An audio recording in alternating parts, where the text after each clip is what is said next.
Ну, дефицит, да, в Советском Союзе много чего было в дефиците, да. Вот сейчас мы сидим в библиотеке, кругом книги, но это был первый дефицит. Книжный магазин, это был очень популярный магазин, да, книжный. Вот стоишь, целая очередь, человек 20, может быть 30, подходишь, говоришь, что продать? Не знаю. Ну, стоит в очереди. Ну ладно, я тоже, за мной занимает очередь, что продать? Не знаю. Дефицит. И вот стояли и покупали книги. Таким же образом покупали ковры, дефицит, да, тоже покупали, потому что престижно, к тебе придут гости, у тебя ковер висит на стене, не на полу, а на стене ковер висит, тоже дефицит. Стояли в очереди, чтобы купить «Запорожец». И причем распределяли, кому можно будет купить по очереди «Запорожец», это на партийном собрании. Так, вот, был такой момент.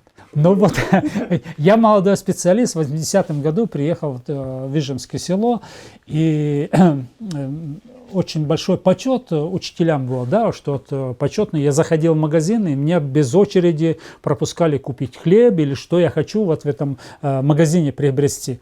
Так вот, продавщица говорит, привезли сегодня мойву. Пожалуйста, берите. Я говорю, да зачем мне одному-то столько? Это дефицит. Пока дорога есть, вот привезли, покупайте целую плитку, и вот будете есть. И я вынужден был приобрести плитку мойвы. Объясните, что такое плитка? Это рыба замороженная, вот примерно такого размера плитки. Да, брусок льда, там рыбками. Да. Вот, это потому что это дефицит. Да. Да, и ломается по кусочкам, а здесь продавали именно целыми кусками, не резали. И мне, как интеллигенту, без очереди, вот мне предложили плитку мойвы.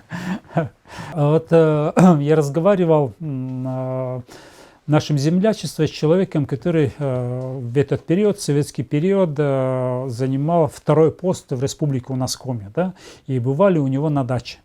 И вот он рассказывает, что я, говорит, не мог себе позволить положить брус толщиной 15 сантиметров.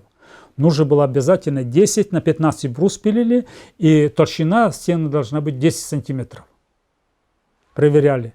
Если же ослушались партийных решений и положили брус 15 на 15, то это здание рекомендовали сносить. Почему?